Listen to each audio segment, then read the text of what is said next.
The attention span for music has become so short. Whereas back in the day, music was really like, that's how we connected with a lot of artists. I manage a club in Cape Town called Drama.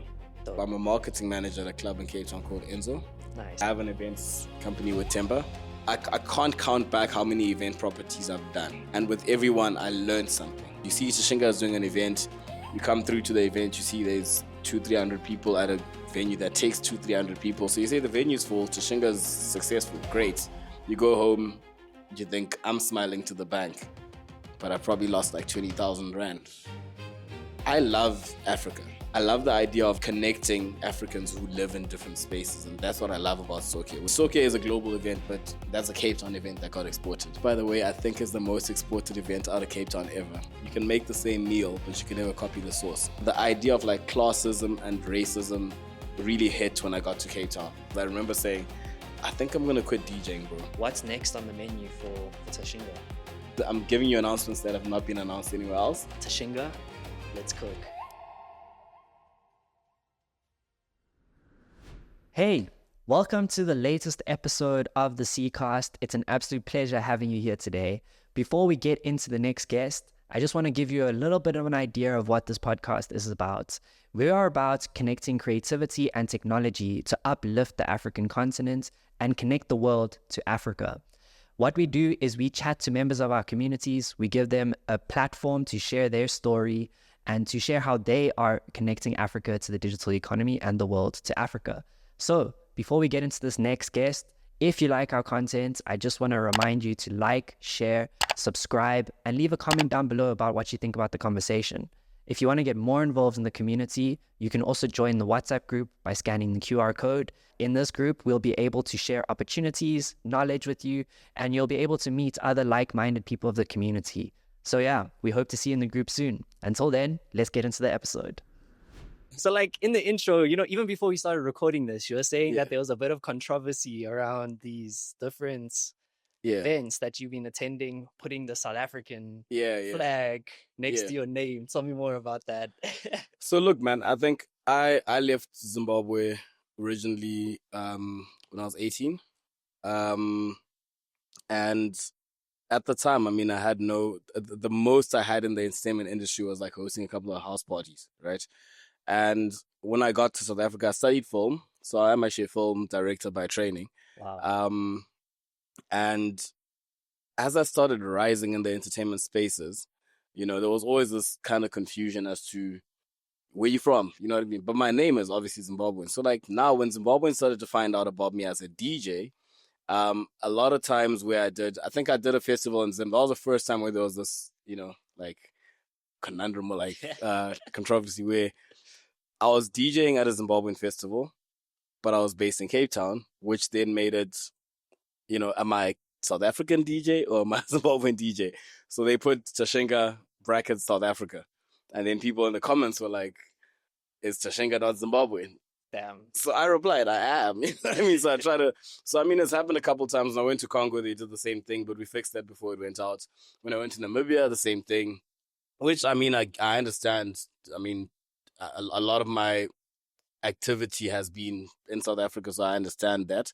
But at the same time, I'm never gonna forget my Zimbabwean roots. We're doing a lot of work in Zimbabwe at the moment. I'm actually trying to base a lot of my work that side. So I am Zimbabwean, Nice. No, I think it's also sort of like a marketing ploy, right? You want to make it look like you got international artists. You got to respect the promoters on their hustle, man. Yeah. So like taking it back to Zim, bro, like what would you say was your earliest music memory? Like where did this all start for you, bro? I think in car rides with my dad. Nice. I think we used to have a lot of long car rides. There's a point where my dad worked a job like an hour away from where we lived. And sometimes it was like, travel together. And in those travels, he always played music. And every time we're like in the city, he would be buying new music. It was back in the days of like cassettes before the CDs. You know what I mean? That's how old I am. Damn. So it was in the days of cassettes before the CDs. And he'd be buying all these cassettes. And like once in a while, he'd also ask me to buy one that I want to buy.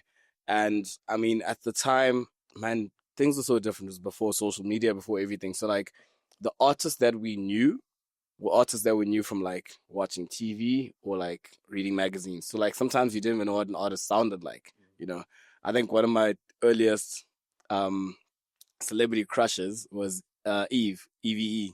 So I got an EVE tape or Eve tape without even knowing that she's a rapper or anything. I just had like this poster of her. You know what I mean? So I think my earliest music memories was definitely like buying cassettes with my dad and, you know, getting to learn different styles of music and stuff. My dad was very like old school jazz and country music. So that was like my first introduction to any type of music. Nice. Yeah. That's an interesting combination. Country and jazz, bro. Okay. And like, dude, you know, I also DJ, right? Yeah. So I learned at Soul Candy probably like 15 years ago now. Yeah. And I'll never forget, bro, like you'd walk in there with your big ass CD case, bro. Yeah. Just stacked up CDs. That was even like after cassettes. Yeah. So I was yeah. like the next generation. But I feel like the kids of today will never like They'll never stand understand. that, bro. I've actually had moments where like I'm looking at a cassette, a picture of a cassette, and I ask someone what's the relationship between this cassette and the pen, Yeah. and they don't realize we used to rewind the thing with the pen, you know. Yeah. So It's crazy. But also the relationship with music was so different back then, right? Yeah. Because, you know, we would go from sending each other songs, like it wasn't as accessible. Yeah. And not only that, like cutting CDs. Yeah. So like your friend would have a CD, now you put that on your computer, you cut another CD, Yeah. give them the CD back. Yeah. So like the distribution of music was like so different to what it is now. Do you think it like changes our relationship with music, eh? It does. Before I speak about the relationship, as you say that, I just remember that my first ever hustle that had to do with music was actually burning CDs. Man. So a friend of mine bought a burner, and he was like, so in high school we weren't allowed to have a lot of technology because it was still new, you know. So like not everyone, you weren't allowed to have a cell phone, you weren't allowed to have computers unless you're like a senior prefect. Okay. So one of my friends was a senior prefect. I was still like, you know, in my third year in high school, and he got a CD burner thing, and he was using it to, you know, burn games and stuff. I was like, bro, people want music. You know what I mean? So I started like collecting music. I'll download music online. At that, it will take like 10 minutes to download one song at the computer lab. No, but like what website? Bro, everything that was running. There was Pirate Bay. Pirate Bay used to have all the, you download like, Wire. Yes, I remember that too. But I think I was more on Pirate Bay. So Pirate Bay would have like a whole discography of an artist. So you'd have like Michael Jackson discography, this person's discography. And then I would also buy some CDs, you know, on the streets. And then like you'd have the MP3 encoder, which you would be able to get that music onto MP3s. And I'll have like gang folders. And then I'll just go get some people to give me some list of music that they want. Or I'll just tell them, you know, I've got an R&B mix. And like, hey, cool, sharp. And I'll burn a CD and give him an R&B mix. And I'll give him some money because he owns the CD burner. That was like my first. So curating music has actually been like a long time thing. But yes, back to your question. How does it impact our sort of consumption or relationship with music? I think, man, there's positives and negatives. You know, the positives are that I can release a song today and someone can listen to it in Belgium today. You know, I can release a song today and my brother who lives in Australia can listen to it. Whereas, so the shareability is the positive. The negative, though, is that because music has become so easy to make, distribute, and make, you know, widespread, the attention span for music has become so short that like even musicians aren't. I feel like it's losing the purity of it. If that makes sense. So back in the day, you'd wait for that artist's album to drop. You'd get that artist's album. You'd learn the lyrics. You and your friends will talk about it. Etc. Now, I mean, if I think about, let me try and think who we would all know. I mean, Burna Boy. If you're all familiar with Burna Boy, he released an album recently.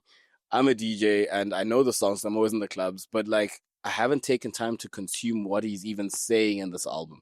Back in the day, there was messaging around it. You know, I grew up after obviously like I was now able to make my own music taste.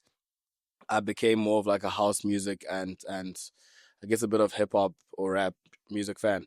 And I mean, the difference is always that like house music was always like very much about the emotion, and rap was about like the message, and you'd get to know what the artist is really doing in their life. And I listened to a lot of T.I. back in the day, and the thing about T.I.'s albums is you'd get an album and it's almost like an update on his life.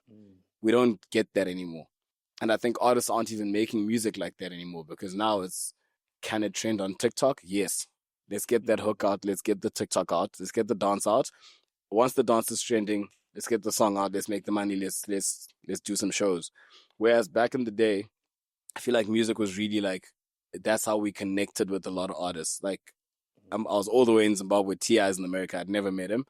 And I felt connected to his life every time he dropped an album. We don't feel that anymore.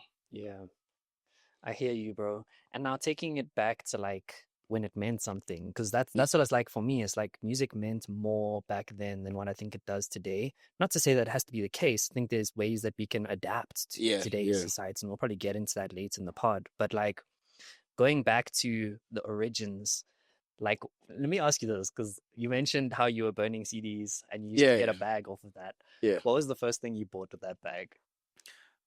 I would not remember. Probably like snacks, bro. Like, Nice. probably just some snacks. I mean, I What's wrong with snacks, bro? was so very young. I didn't invest that money. Bro, you're balling up at the tuck shop there, bro. Literally. Yeah, I must respect it though, because like you were distributing music. I was the Yeah. opposite back then. Yeah. I was stingy with my music. So like I would download these songs on my phone Yeah. and then we would play them in school. And back then Yeah. you used to send songs via infrared, bro. Yeah. It was like the thing before Bluetooth. I remember infrared. Dude, when you have to hold the phone together, bro. So people would always like come to me like, yo, what's that song, bro? Yeah. I'd be like, nah, don't worry. Don't worry. If you want to listen to it, you know who to come to. Yeah. Bro. So that was like my version of DJing. Were you DJing or you weren't DJing already? No, that was way before, bro. Oh, I think I yes. must have been like, that was like grade 1, like Yeah. 7 or 8, you know? You never forget those days at aftercare listening to Sean Kingston, bro. Like, yo, dude, that shit used to go up, bro. But yeah, so like burning CDs, then you mentioned that turned into house parties. Tell me more, like, how did that happen? So, man, I think one thing so I remember my mom once saying, like, during like a family dinner, she was like, Tashinga is probably going to be the richest out of all of you, like to all my siblings. Still hasn't happened. My brother makes way more money than me. But she said that because I always had like a hustle mentality. You know what I mean? And in high school, there was never like anyone who was thinking bigger than like, all the sort of fundraising things that happen for all the societies, like Interact. I don't know if you guys have the same societies in high school here in South Africa, but we had like the Leo Club, Interact, Scripture Union, all those kinds of clubs. So I was in everything, bro. Man. You know what I mean? And obviously, apart from Scripture Union, that we did. What was wrong with Scripture Union? No, I was in Scripture Union. Oh, okay. I'm saying what I'm about to say was apart from excluding the okay. Let's get that straight. Let's get that straight. I was a Scripture Union treasurer. But in all the other societies, we hosted parties. That's why I'm saying Scripture Union didn't do that. Okay. We hosted parties to sort of fundraise, right? And all the parties were like the standard thing. You go to the computer lab, you make a black and white poster, you stick it up on the notice board. Everyone knows, they buy some tickets, they come. There's like one guy who thinks he can DJ, and that's about it, right? So I kind of was the first person to flip that script and say, I really want to do bigger events. And we did like a big party where all the sort of Zim celebrities, I found a way to reach out to them. They came through, we made a big loss. I mean, obviously, it's first event, didn't know how to do it. We still paid them. But that was like the beginning of like me doing things that are a little bit bigger than what was expected. That was like my second last year in high school. Then in my last year, I did a lot more. So like at that point, people now knew, Tashinga actually throws the best parties. Doesn't matter which society he's in. So like other people from other societies that I wasn't part of started calling me to say, can you help us throw our party? Like, Nice. you know what I mean? So that was the beginning of that. And then after high school, I took a gap year and I was coaching. I played hockey in high school. So I was coaching hockey in Harare, which is the capital city. And while I was there, I met a couple guys that, one of them was my, not that I met my cousin. I knew my cousin, but I never chilled with him like that. But him and his friends were like all in like the club spaces. And I was like, guys, why don't we take the people at the club and put them in houses and like do house parties?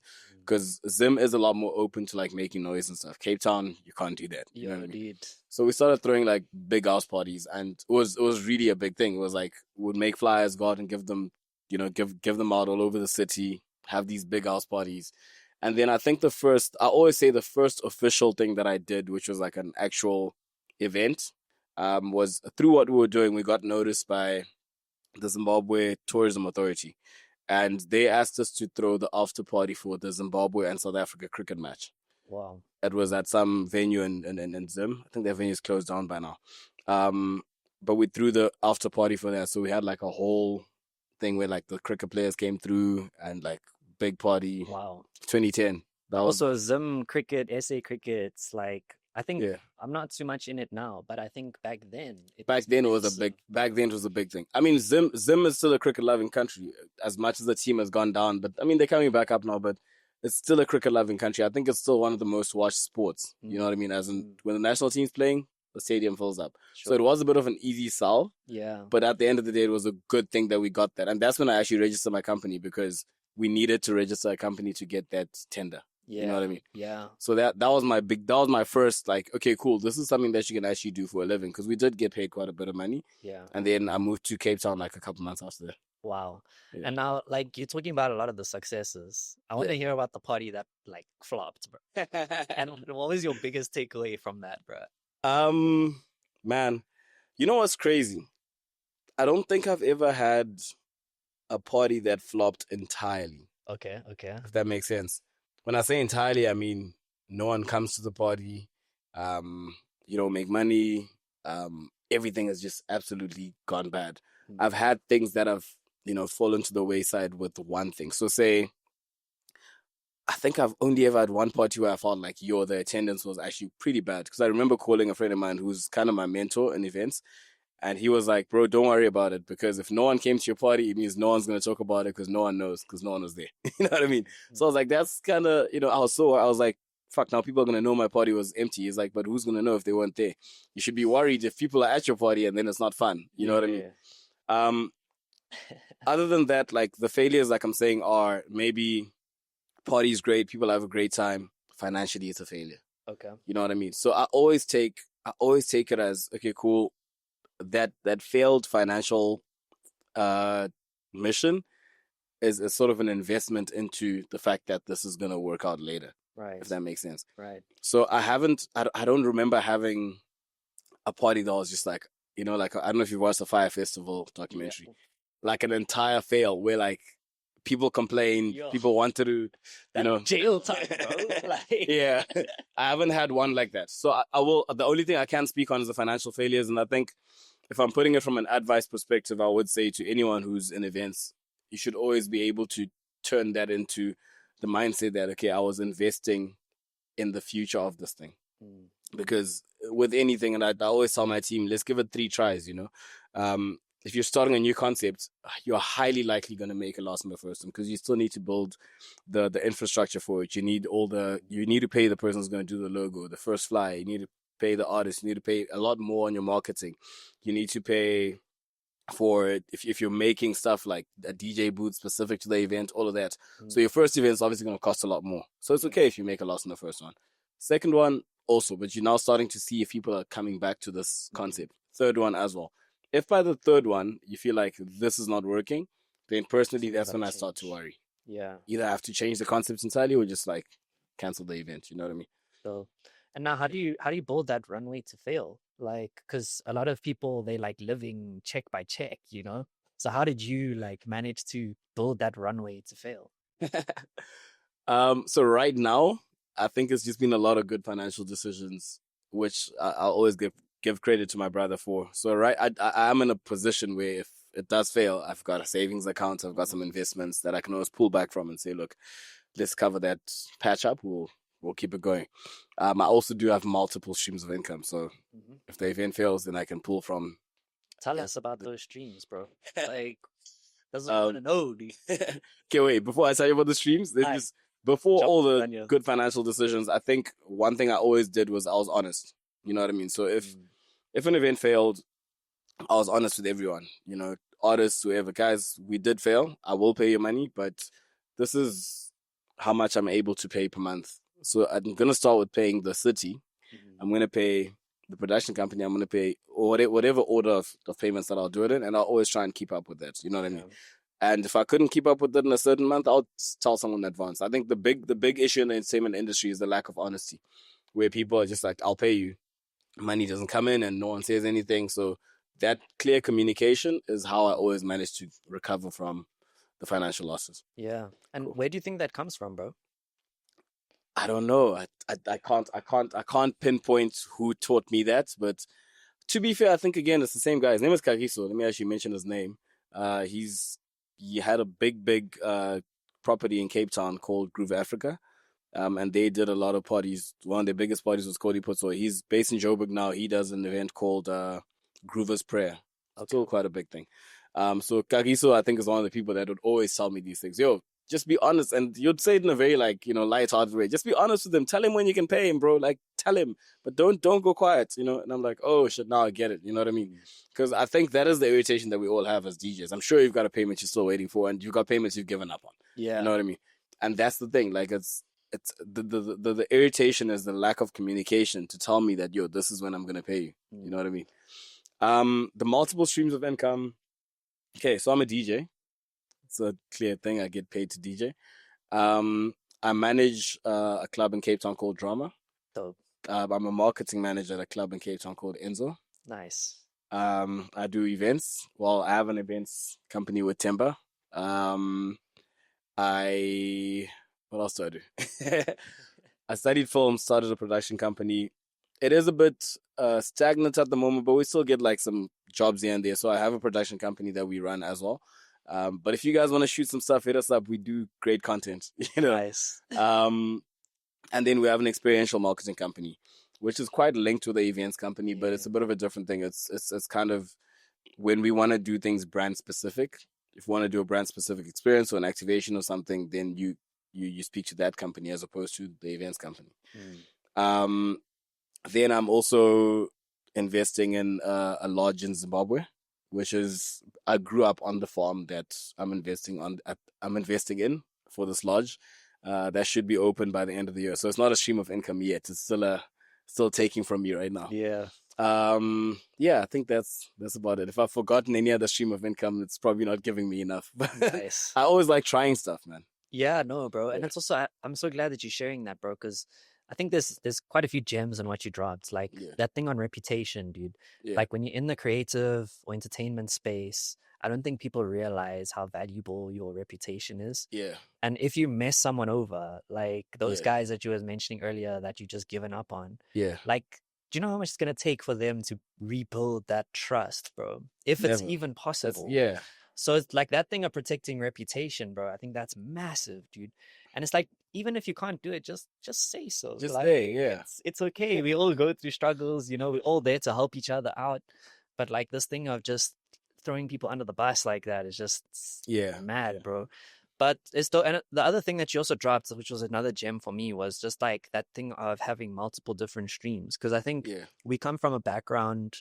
I mean, I'm not too sure if your parents were the same. They sound a bit different when they were saying that you're going to be the most successful from burning CDs and what. It sounds like they had a more open mind. But I think like traditionally speaking, a lot of the times like people, they kind of think you have to do one thing, you have to be an accountant or you have to be a doctor or like, whereas like, I think this day and age, and I'm curious to hear your opinion on this.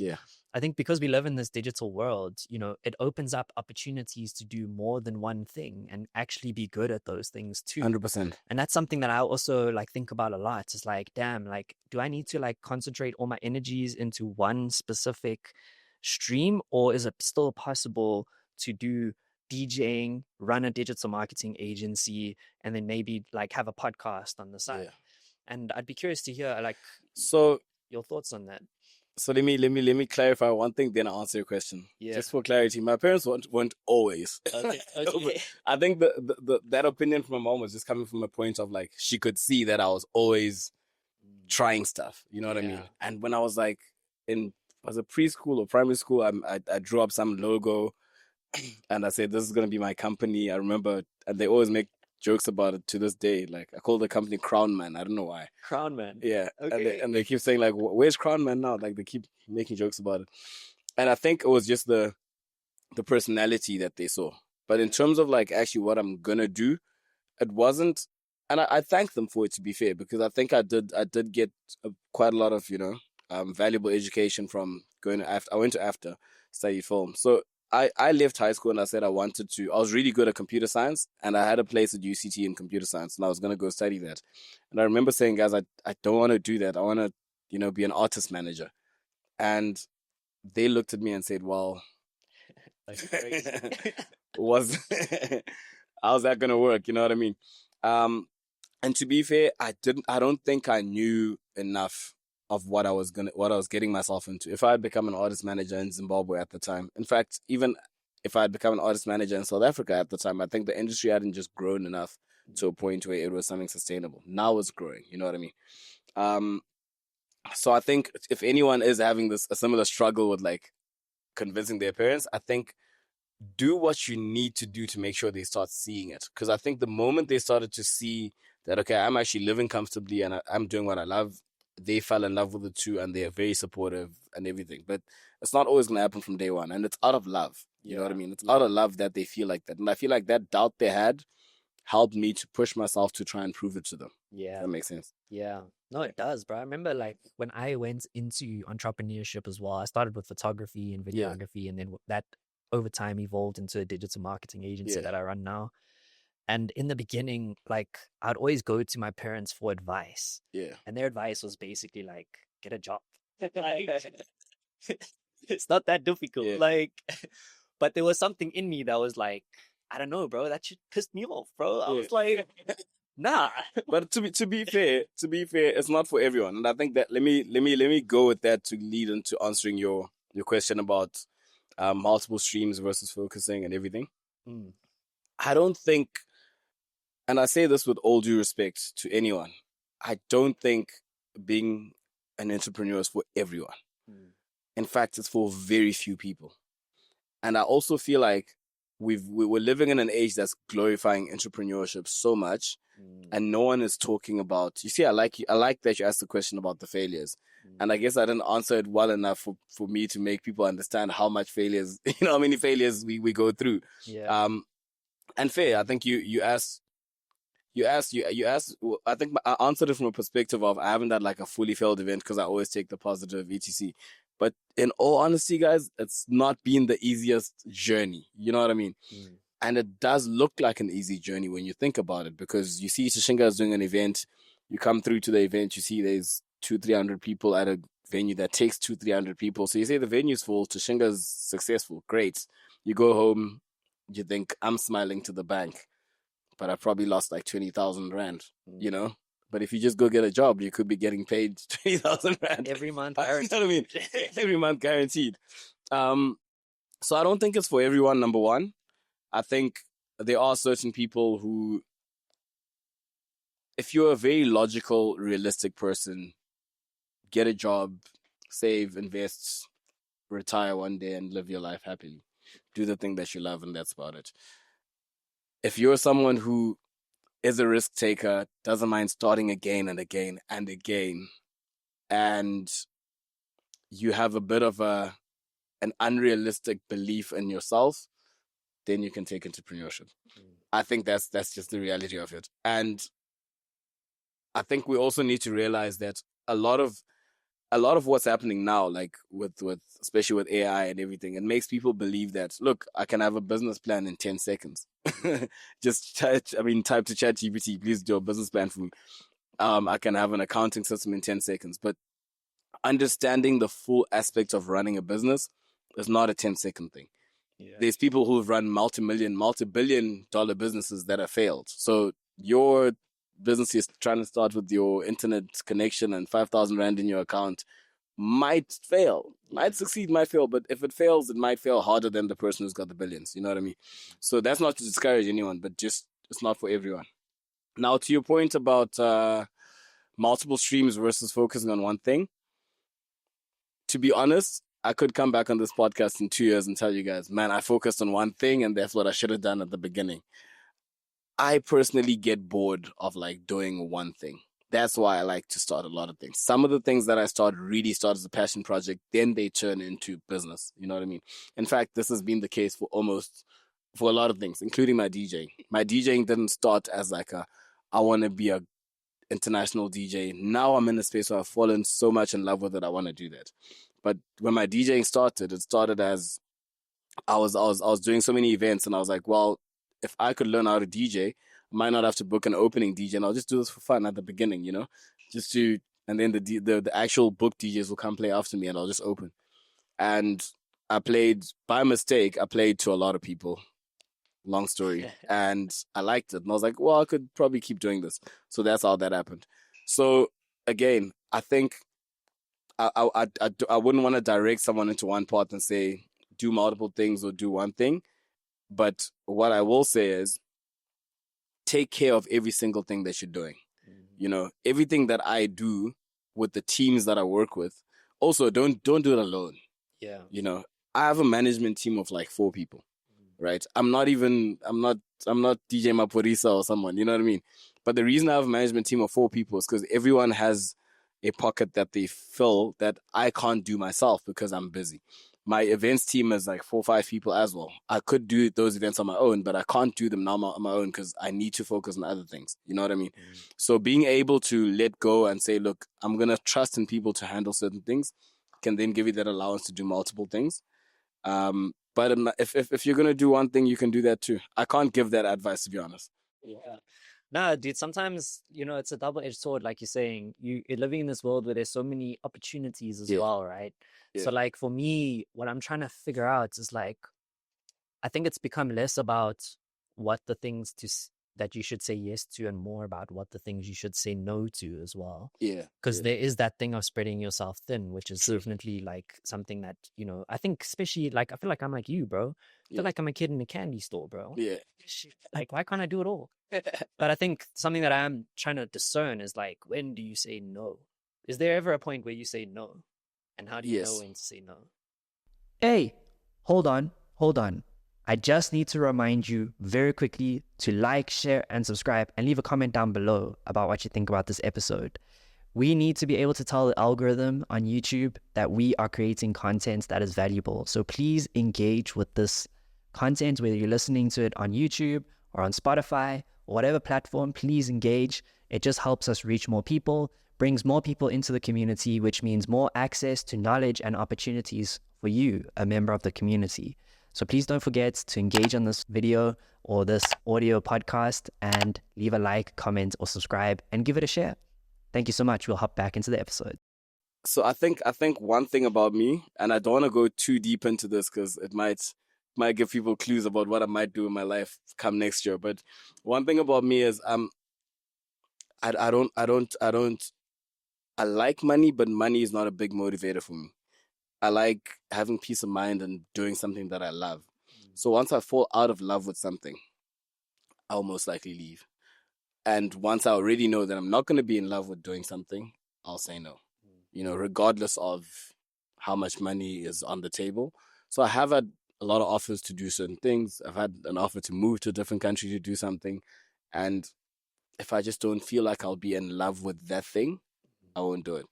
So I think for me, it's more, as long as you don't use money as a motivation, it's easy to see the things that you're going to say no to and the things that you're going to say yes to. Yeah. That's dope. So is it more of an intuition, would you say? I think so. Yeah. And I think another thing is take time to think about something and take time to put your mindset in, okay, I've just been offered this opportunity to go, I don't know, you get offered an opportunity to go host a podcast in China, but you have to learn Chinese. So crazy that you just said that, bro. I literally had someone slide into my DMs on LinkedIn saying, hey, I'm a recruiter and I'm from China. I'm looking for a podcast host to come join. That's crazy. I'm just saying, bro. That's crazy. So, look, I mean, it really... That's insane. Mad, bro. You're not liking my action until... Okay. That's actually crazy. So, okay, now I see... But it's funny that you said that, because as soon as I got that, I was like... Not for me. Yeah, literally. Yeah, and it's a dope opportunity. Like, exactly. It's a really dope opportunity, but it's like, it's not where my heart and soul is like uplifting the continent, bro. The moment you step away from that why, you feel dead, bro.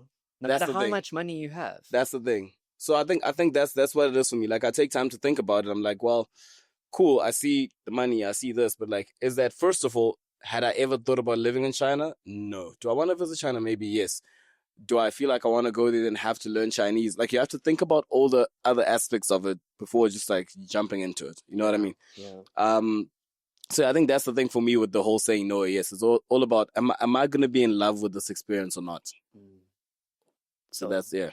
And now tell me, like, what was the journey from Zim to Cape Town like? Like, translating the things that you learned there and here, was there a difference? How did you navigate that? I think I was fortunate enough to, you know, move to a city where my brother was already staying. My brother had been in Cape Town for like 4 or 5 years. How he did it, I don't know. But when I got there, at least I had my brother. There was quite a few culture shocks, some positive, some negative. I think the language barrier was never a big culture shock because now that I think about it, that was a little bit problematic. But our high school never allowed people to speak in their mother languages. Crazy. You had to speak in English just so that everyone understands each other. Yeah.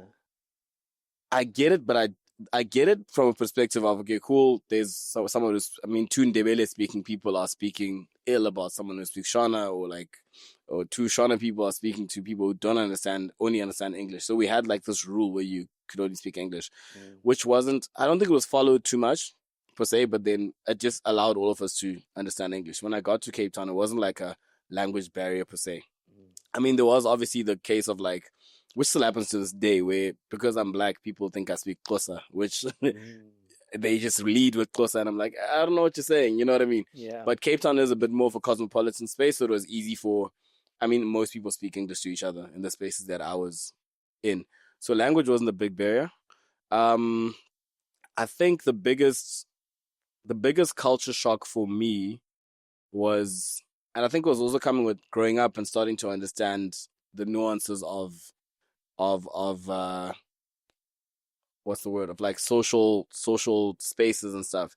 I think the idea of like classism and racism really hit when I got to Cape Town. I think in Zimbabwe there's a lot less of that difference, if that makes sense. Yes, there's like the rich people and the not so rich people, but like there's a lot more togetherness. Cape Town has that thing where like the really rich people aren't gonna chill with like anyone, and then like there is a bit of a racial divide that I had never felt in Zim until I got to Cape Town, which I had to kind of deal with. And then there's a system. I think I studied film, and like in the film industry now you get a lot more like black people with influence. But when I started out, again, I'm old. When I started out, Not that old, bro. I'm old enough to be able to say when I started out. There was a big difference between the opportunities that a white person could get from a black person in the film industry, and I think that was like a big, shock to me because again, Zimbabwe is more. It's a lot different. I think those were the big things that I had to get used to, but I got used to it, and I think found my way around it, and yeah. And now, you've recently started transitioning more into the Afro-tech space. So before we say recently, let me actually talk about that. Okay, yeah, let's throw it back, bro. Because I also don't want anyone to ever think, oh, Tashinga just started this house thing. We just started Afro-tech. So I spoke about like my earliest music listening experience, and then me kind of having my taste in music, which again was house music, and hip hop. And came to Cape Town, started doing events, started getting to interact with a lot of different things, and I think I got a bit into like the Cape Town band scene as a manager. I was managing 2 bands, and one of the bands that I was working with started making more like electronic / band music, and like I was always into like that alternative house kind of listening space. When I studied to this. There was a YouTube channel called The Sound You Need. It's still up, and I still listen to it sometimes. It has like alternative house music, and I was listening to that. That was my listening experience. So me as Tashinga, outside of my brand and whatever I was doing, I was always house music, Yeah. Then I started DJing, and when I started DJing, I had 2 choices. One was to go house music. One was to go I just started listening to a lot of UK grime music, or like UK rap music, Okay. because of my friend who lived in the UK. And this was before Pop Smoke, or before all the other, you know, the famous UK hip hop people. Before UK hip hop became a thing. Before everyone started saying Wagwan. Yeah. You know what I mean? Before was Top Boy. Yeah, before Top Boy, like way before that.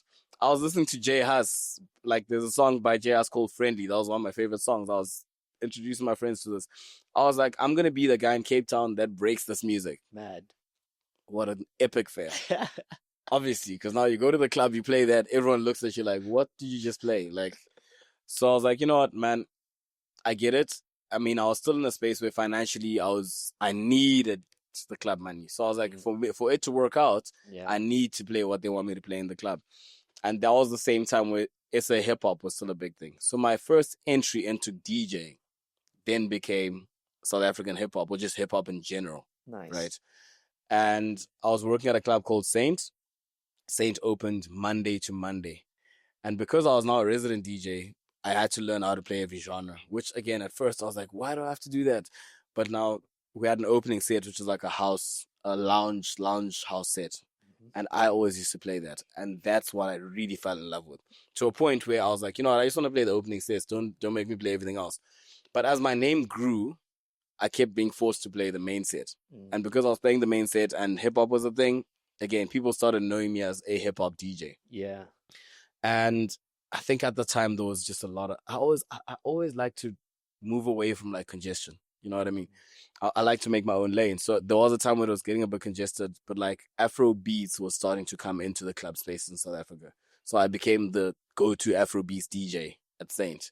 And I guess in Cape Town as well, alongside other people. They may not say I was the only one, DJ Boogie and everyone, but we were playing Afro beats. Then again, so now this is again something that only one person will remember this. His name is Rafa So Sick. So if he ever watches this, he needs to say in the comments, this is true. Way before Amapiano hit the scene for anyone else, right? There was these things that used to drop called Amapiano Volume 1, Amapiano Volume 2. That was like the beginning of like the sharing of Amapiano. They would drop as like mixtapes, right? Or like EPs, or whatever collection of music. And I had a gig that I had to play. I don't remember where exactly it was. And this girl called Pabatso, who was from Pretoria, if I'm not mistaken, Pretoria or Joburg, but she's from this side. And I knew she had a good music taste. I asked her to send me some songs because I needed to play. Like, I assumed I was going to play a house set, but I really liked her taste in music.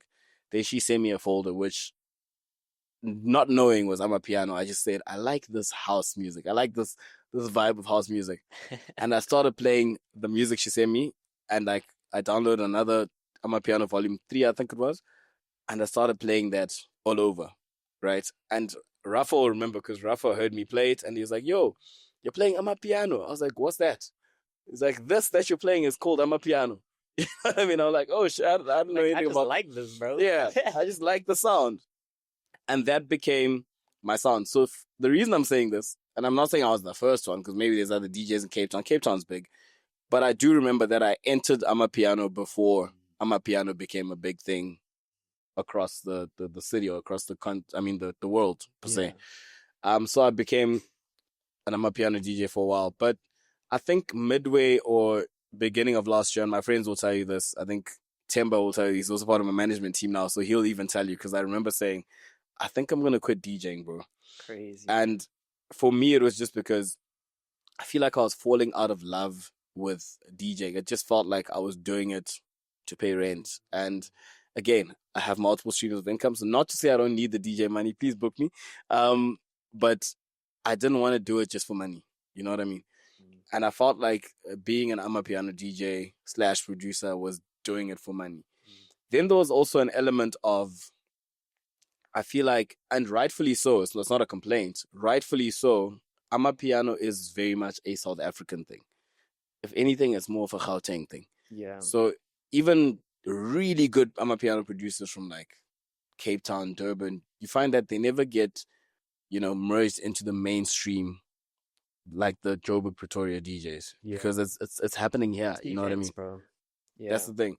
So I think because of that and because of me falling out of love with it, I was like, guys, I really want to go back to house because house was the thing that I still listen to house at home. So why am I not playing it when I'm out? Fair enough, the club spaces aren't doing house, but we can build a lane of our own, Yeah. and we can start something that people can then relate with or relate to, which can be like, hey, cool, this is Tashinga sound. And that was the beginning of Winehouse, which I'm sure we're going to talk about. But Winehouse was just like a proof of concept to say, guys, this is my sound, not what you've ever heard me play. If you've heard me play a dope Afrobeat set, shout out to you, but this is my sound now. Yeah. So let me put it out on YouTube and everyone gets to hear it. And the moment I started playing house, I fell so much in love with DJing again. I built a team. I said, guys, we're going to take over the world. Let's do this. And I started producing music every night. Like I'd sleep at 6 a.m., send my team like the stuff I made. And every morning people would be like shocked, like, you made this last night? I'm like, yeah. You know what I mean? Like I was so addicted to understanding the sound, how to make it and everything. And at that point, I realized that comes from being in love with what you're doing. So that was my journey across the genres to the Afro-tech space. So that's why I said, let me stop you right there before it's assumed that, I just woke up in January and said, I want to start as Afro House. It's always been something that I've been listening to, something that I've known I loved. I just didn't know how to go out and play it. And I think now, because of the fact that I'm not doing it for money, or at least I'm not DJing to pay rent. I can pay rent without the DJ. I've got the freedom to do what I really want to do. So it speaks to that, like stepping stones. Like sometimes you have to do something that you don't really want to do to get to the point where you have that freedom to explore and look into what means something to you. Yeah. And I think that's also what people don't realize about DJs a lot of the time. Yeah. Like you can be having so much fun on the dance floor, having a vibe. Yeah. And that DJ is just sitting there like, when the fuck is this going to end? Well, like my back is sore. Like I just want to go home and chill. But because we've so like mastered that craft, you're able to create that vibe for someone else. But I think from my experience playing sets, right? Yeah. When you're playing a set that means something to you, it translates different to the people there, right? And I think there's two types of people in the audience. Yeah. There's the one person there that's there for a good time. And then there's the second type of person is the person that connects with what you're playing on a spiritual level. Yeah. And I think that's what I love about deep house, because a lot of people that listen to deep house connect on that deeper level where you can be playing on the decks and you just see someone like just vibing and they're looking at you and you're looking at them and it's just like you're on the same wave. Bro.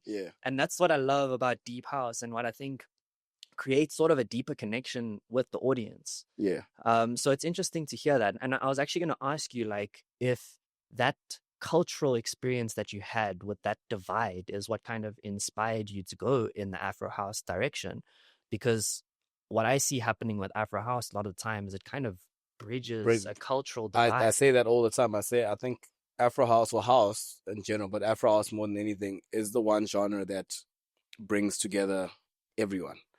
Everyone from all races, from all classes, everyone listens to Afro House. And everyone can come together in one space and party to Afro House and feel one. Yeah. You know what I mean? A lot of like, don't hate to the other genres, but a lot of like the sort of hip hop parties, or Afro beats especially, are very like VIP. You know what I mean? I've got my table. You know what I mean? You're there for whereas with Afro House, it's like we're all just connected spiritually in one space. And I think, again, like speaking to the idea of like Amapiano being a very like, South African / Gauteng genre. Afro House is the one genre where like, even when you're looking for music, like you see a DJ from Brazil collaborate with a DJ from Denmark, and it's like, it's so global. One of the biggest DJs out right now is Zimbabwe-born, Night Freak. So Night Freak he's one of my inspirations, man. Like, funny enough, I was on the same lineup with Night Freak maybe 5 years ago at Vic Falls Carnival.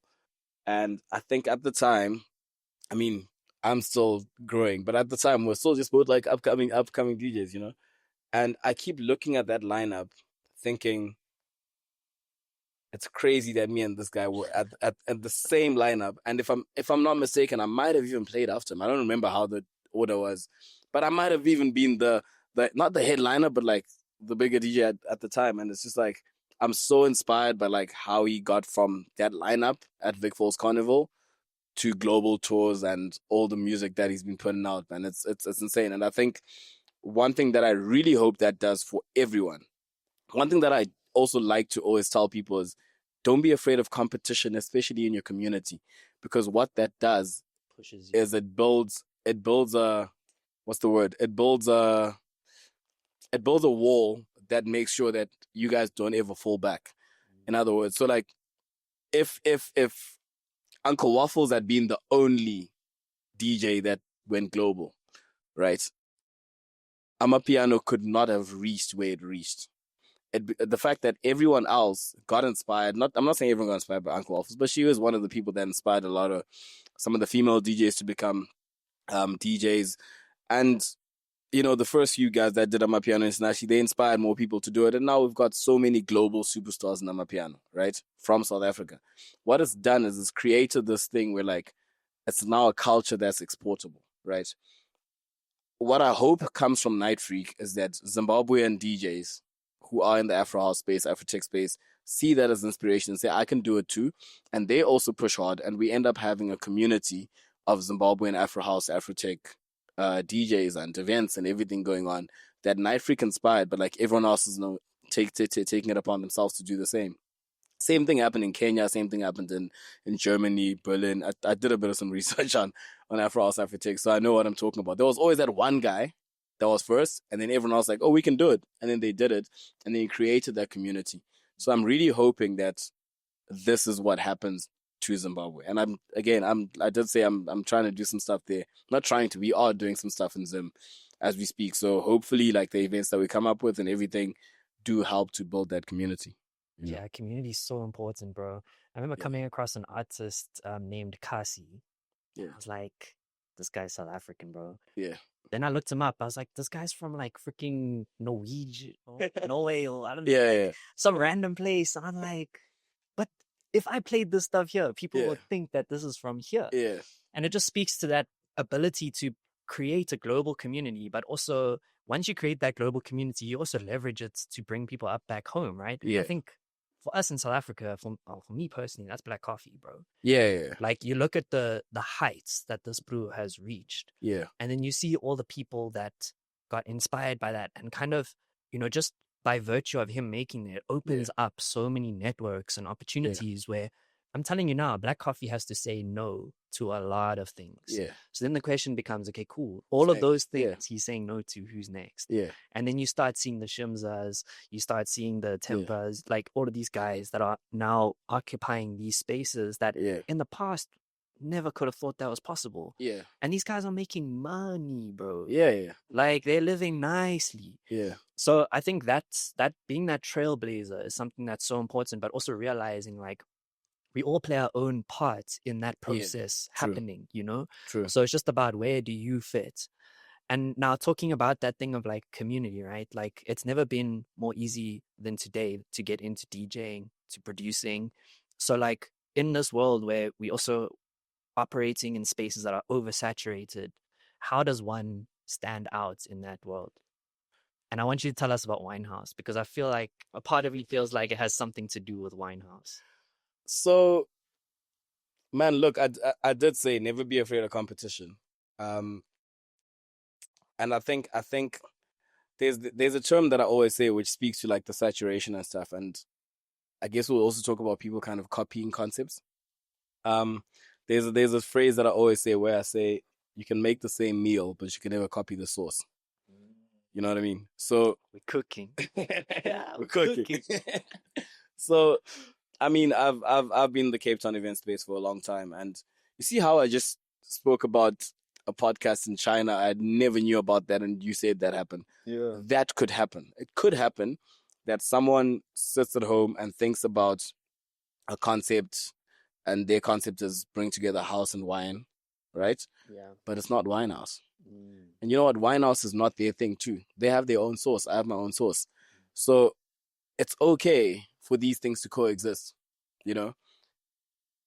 What I've noticed, and man, kill me if you have to, but I have noticed that ever since I started Winehouse, a lot of DJs in Cape Town have started doing live recordings. Okay. Is that a bad thing? No. Because you know what? Doing live recordings, and if you actually stay consistent with it, builds your brand and it builds a community of Cape Town DJs that are good at what they're doing and they build their brands. And you know what that helps me with? When I'm doing an event, I book the Cape Town DJs and we're now all brands and we build a community and Cape Town becomes a city that's growing. I can't own this stuff. I can't do it by myself. You know what I mean? The first, and I'm not the only one doing it. There's some really, really good movements happening in Cape Town, like the Broke Boys, etc. So everyone is doing their thing, but the fact that we're all doing it is gonna help the city in the long run, or the continent. Let me say that because this is something I can say now, like straight live. I'm not looking to be based in Cape Town forever. You know, a big part of me wants to, be based in multiple cities, and one of those cities is Harare, which is in Zim, which is, I don't know when that's gonna happen, but at some point I want to be able to spend a couple months in Harare, a couple months in Cape Town, and then a couple months in Europe. You know what I mean? Once I've broken into that space. But the point is, man, I'm never gonna look at a space and say it's saturated. Stop DJing. Why is there so many DJs? Why are there so many DJs playing the same sound? Why is there so many this? Let's all do it, but find your source. I'll find mine. You know what I mean? There's a reason why I get booked for the gigs I get booked for. There's a reason you get booked for the gigs you get booked for. And you might get booked because you charge less. I charge what I'm gonna charge because I know what I've put into creating this movement, to creating this motion, and to creating the source. So back to saturation. Saturation is not always a bad thing. People being inspired by like the stuff you're doing, not a bad thing at all. Let's all do it, guys, but just don't do exactly the same thing. Yeah. I would say. I mean, I can speak on Winehouse and I can speak on Soke and tell you the things that inspired that, right? Like Soke's marketing strategy was because of my experience with UR, the Shimza event. I went to UR once. I was like, it's a crazy dope event. But we didn't take the concept of the event. What I just liked was the marketing strategy where, you get invited and you have to be invited to come and you have to be there by a certain time. Otherwise, you can't get in. I went to Cape Town. I was like, guys, I just went to an event in Joburg. They sent us invites and you had to be in by a certain time. And everyone was in at that time. It was a vibe. We're like, how are we going to figure out how to sell tickets? We're like, we'll figure that out later because we're going to need to sell tickets at some point to make money. For now, let's find a venue that gives us a bar split. Then we at least make some money from it. And that's how we started Soke. Different concept altogether. And the concept that we started Soke, what we thought was the concept is not even what we're running with now. Because initially it was supposed to be like, for the kids, it was supposed to be a Afro beats and Amapiano event for the students. But for some reason, the marketing resonated to an older market and they saw it as like a nostalgic experience. And now that is what we push as Soke.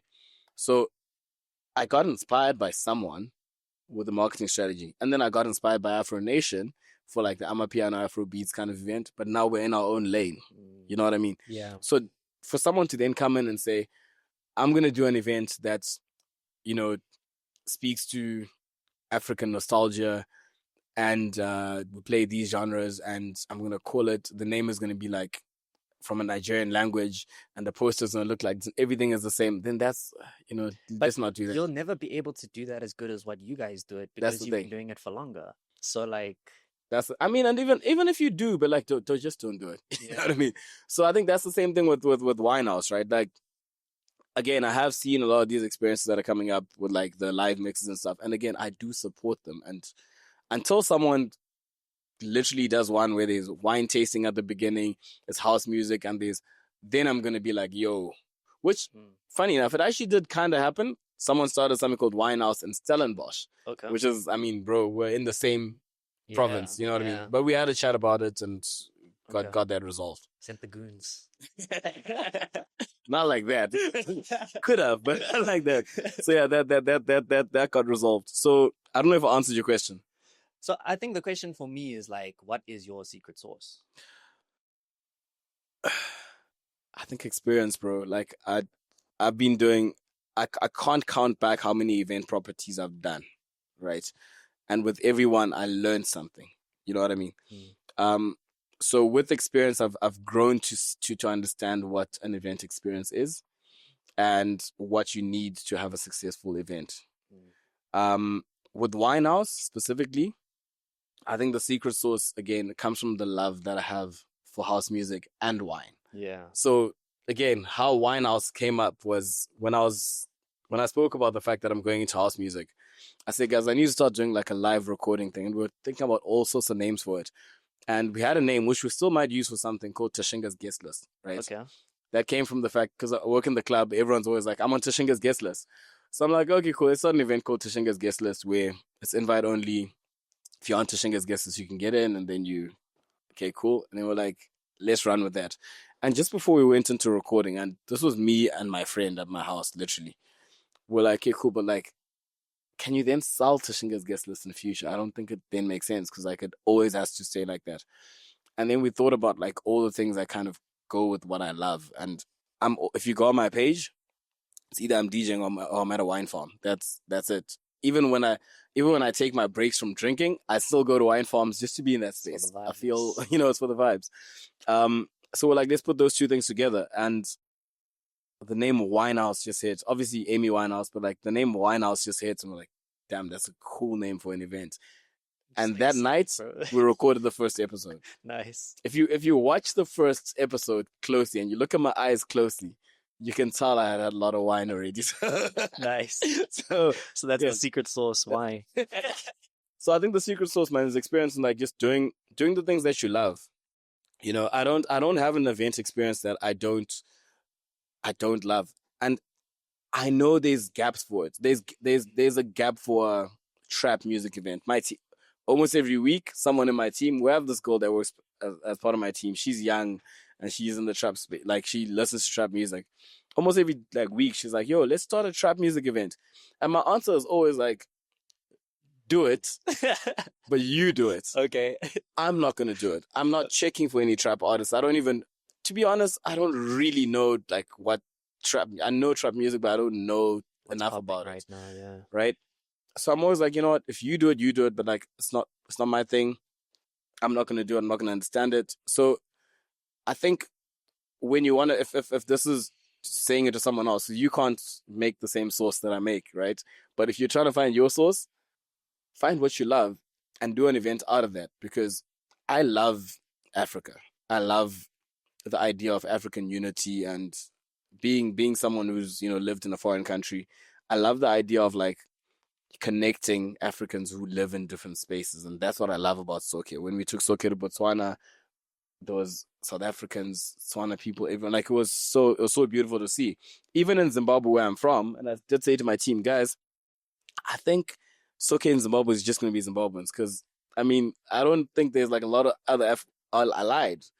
There's a group of 13 South Africans that bought tickets in Zimbabwe. I'm like, well, there's people from all over here, and we don't even get to see it until you do a Soke and you come to a Soke and you realize there's actually so many people from different African countries living in these countries. So I'm excited for Soke to go to like, Europe and stuff, because I feel like there's even more. You know what I mean? It's gonna be lit, bro. Yeah. Yo. So it comes out of like the love of something. If I don't love something about it, it's probably not gonna work out. ELS, which is the house music event we do in Cape Town, before it was a house music event, and anyone can tell you this, it didn't really work out, bro. Like, we weren't selling tickets, it wasn't consistent, we didn't really know the identity. But the moment I started doing house, and I was like, let's make ELS a house music event, it's growing, because there's love in it. So the secret sauce is love. Nice. That's what I was trying to get to. Yeah. You need is love. That's fire, bro. And what I love about what you said, talking about the secret ingredient, is that thing of, you can take the same ingredients and make a completely different meal. Yeah. Like, just based off of how you process those ingredients. Yeah. So like, you can even take ingredients from multiple different meals and put that together to create its own meal. True. So like that thing that you mentioned about going to UR and then getting inspired by that, it goes back to what you were saying earlier about building that wall, right? Yeah. Because as you open up the doors so other people can enter, people are going to discover these ingredients. Yeah. And they're going to cook their own meals with it. But that doesn't mean that we can't, like, if someone discovers a new ingredient, we can also take that and create a completely different meal from it. But the more people you have discovering ingredients and cooking, and being able to create dishes that people want to eat, that is what helps you unlock the knowledge and the wisdom to Yeah. tap into those other ingredients.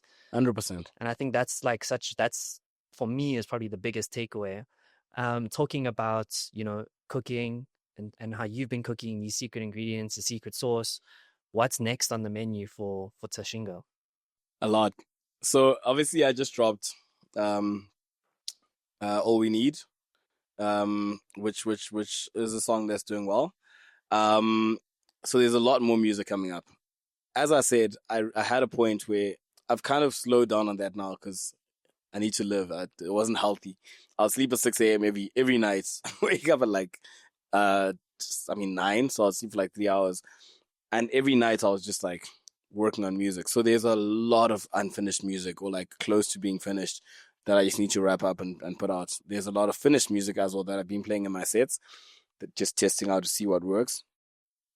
So from a music side, a lot of music coming out, but I'm sure that's not the question you're asking, because if you ask any artist, they're going to tell you music's coming out. And we're going to be like, when are you dropping? Like, because that's what they're doing. So I think what's next, things that I can actually give you an exclusive announcement. Should I give you the name of the event? Maybe not, but we're going to kick off an Afro-tech experience in Zimbabwe. It's going to be a global experience. But it's going to kick off in Zimbabwe. And I want to kick it off in Zimbabwe because I want it to be a Zimbabwean event that got exported. So you see, Soke is a global event, but that's a Cape Town event that got exported. Which, by the way, I think is the most exported event out of Cape Town ever. Okay. I think. So yeah, there's an Afro-House Afro-tech experience that we're planning for December in Zimbabwe.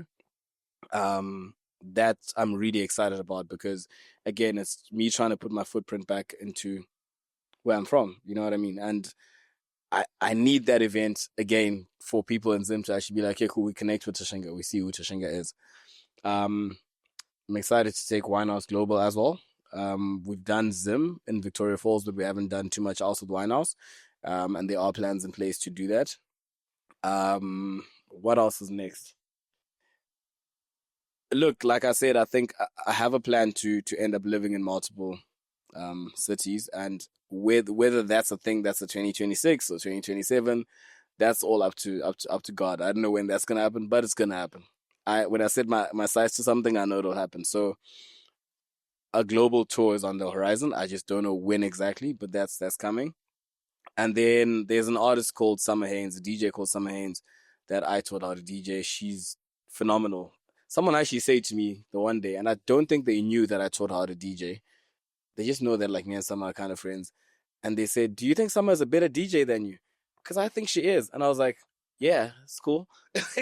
student becomes the master. I don't mind that. Like, you know, because also we're managing her so great. I'm glad to hear that. Bro, so it's the signs of a sensei who knows what he's doing, bro. Yeah. So I'm like, yeah, cool. That's great. So Summer is doing great, and the reason I'm mentioning Summer is because we are planning again. I'm giving you announcements that have not been announced anywhere else. This is a C.Cast exclusive right now. Open your ears. So we're planning a Tashinga and Summer Haynes tour for early to mid next year. That might be international, might be national. Just we'll see where that goes. But when I say international, it's more like Africa, like Southern Africa. Maybe we'll do Congo because me and Sam have been to Congo together. Yeah, that's what's next. Let's go. Nah, you're cooking, bro. You're cooking, and I think we'll wrap it up there, bro. Tashinga. Yeah. It's been an absolute pleasure, dude. Thank you so much, bro. Let's go. Album, I wrote everything except for one verse, a guest feature verse, and it's one of the best verses I've heard in my life. Oh my God, it's so good. I'm so excited I even want to name drop this person. Today we got Cape Town's smoothest motherfucker in the stew. He went from trading accounting textbooks for drum machines and turned his hometown dream into a London billboard. You kind of need to know what to not care about as well. Crazy. I don't care about opinions. I don't care what other people think. We're sitting with Lucanio, fresh off of a global deal with Jax Jones' label, WUGD.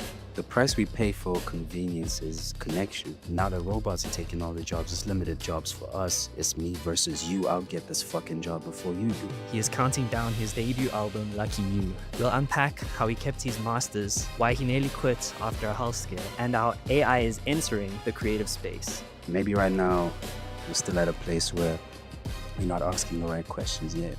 The kitchen's open. Lucanio, let's cook. Let's cook, my dog.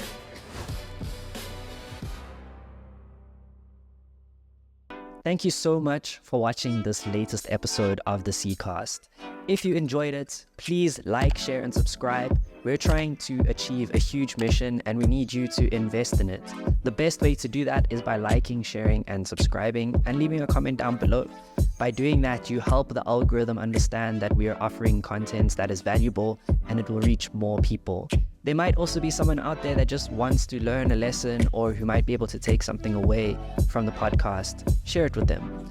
And lastly, if you would like to be more involved in the community, if you want access to opportunities, knowledge from our experience in the digital marketing space, or to connect with other people who are like-minded and uplifting the continent, starting businesses and using tech and creativity to make them successful, join the WhatsApp group by scanning the QR code and we'll chat with you there. Until then, bye.